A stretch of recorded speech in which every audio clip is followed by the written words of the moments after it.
back when the bowling department was, when they didn't do their work.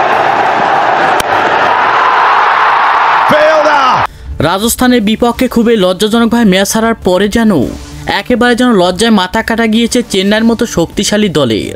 আর তাই match শেষে উপস্থাপকের করা কঠিন প্রশ্নে মহেন্দ্র সিং ধোনি বলে, যদি আজকের ম্যাচে আমাদের দলের হয়ে কাটার মাস্টার মোস্তাফিজুর রহমান থাকতো তাহলে যেন কখনোই এমন লজ্জাজনকভাবে ম্যাচ হারতাম না আমরা।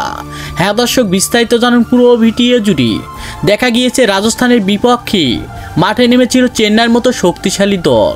আর রাজস্থান দলটি আগে ব্যাটিং পারফরমেন্স করতে নেমে চেন্নাইয়ের বলারদের তুলোধুলো করে পিটিয়ে মাত্র 20 ওভারে দলের জন্য সংগ্রহ করেছিল 183 রান। আর সেই রানের টার্গেটে ব্যাট করতে নামে চেন্নাইয়ের হার্ড হিটার ব্যাটসম্যানরা।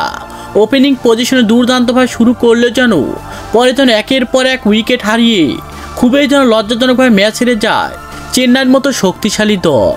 আর চেন্নাই দল খুবই লজ্জাজনকভাবে ম্যাচ হারার পরে উপস্থাপকের করা কঠিন প্রশ্নে মহেন্দ্র সিং ধোনি বলে, যদি আজকের ম্যাচে আমাদের দলের হয়ে বাংলাদেশের pacer cutter master Mustafizur Rahman থাকতো তাহলে কখনোই এমন লজ্জাজনকভাবে ম্যাচ হারতাম না আমরা। কারণ হলো যে গতবার আইপিএল লিগে দেখা গিয়েছিল এই কাটার মাস্টার মোস্তাফিজুর রহমান দুর্দান্ত বোলিং পারফরমেন্স করে একের পর এক উইকেট শিকার করে অনেক ম্যাচতে জিতিয়েছিল আমাদের চেন্নাই দলকে।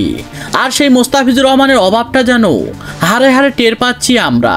তো দর্শক, আসলে যদি কাটার মাস্টার মোস্তাফিজুর রহমান আজকে চেন্নাই দলে হয়ে থাকতো তাহলে কি অবশ্যই ম্যাচ জিততো চেন্নাই দল?